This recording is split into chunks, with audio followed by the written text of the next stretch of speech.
ကျွန်တော်တို့နေတိုင်းတောက်နေတဲ့ချိုးနေတဲ့ဒီယူတွေဟာလွန်ခဲ့တဲ့နှစ်ပေါင်း3,400ကျော်ကတည်း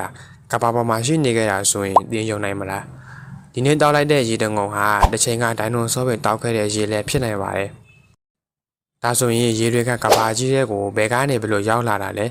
ပင်လယ်ကြီးတွေကတော့ဘယ်လိုဖြစ်လာတာလဲဒီဗီဒီယိုမှာရေရဲ့ရှိုးရဆန်းကျင်တဲ့ဇာတ်ကြောင်းကိုပြပြပေးသွားမှာပါလွန်ခဲ့တဲ့နှစ်ပေါင်း4.5 ဘီလီယံလောက်ကဘာကြီးစားဖြစ်ခါစားမှာကဘာအရန်ပူပြင်းတဲ့ချော်ရီခဲကြီးတစ်ခုလိုပါပဲအဲ့ဒီချိန်မှာမီးတောင်တွေဆက်မပြတ်ပေါက်ကွဲပြီးတန်းငွေတွေနဲ့အတူရေငွေတွေအများကြီးထွက်လာပါတယ်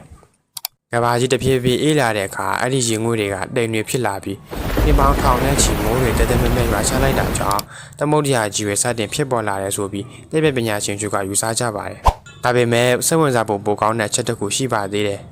အဲ့ဒါကတော့အောက်ကခဲတွေနဲ့ကြက်တကုံတွေပါလွန်ခဲ့တဲ့နှစ်ပေါင်းတန်းပေါင်းများစွာကဘာကြီးကိုအာကာသနဲ့ရေခဲတွေပါဝင်တဲ့အောက်ကခဲတွေအများအများလာရောက်ခဲ့ပါတယ်။တနည်းပြောရရင်ကျွန်တော်တို့ခုတောက်နေတဲ့ရေတွေဟာအာကာသကလာတဲ့ဧည့်သည်တွေလို့ဆိုနိုင်ပါတယ်။ဒါဆိုရေကအသစ်ထပ်ဖြစ်လာနိုင်လား။သိပ္ပံနည်းအရဆိုရင်တော့ရေဆိုတာဟိုက်ဒရိုဂျင်နှလုံးနဲ့အောက်ဆီဂျင်တစ်လုံးပေါင်းစပ်ထားတဲ့ H2O ပါ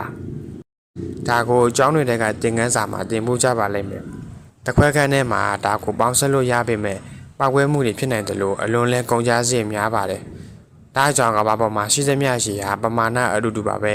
။ရေငွေ့ဖြစ်မဲ့မိုးရွာမဲ့မြစ်ထဲစီးမဲ့ဒီလိုပဲတန်တရားလည်နေတာပါ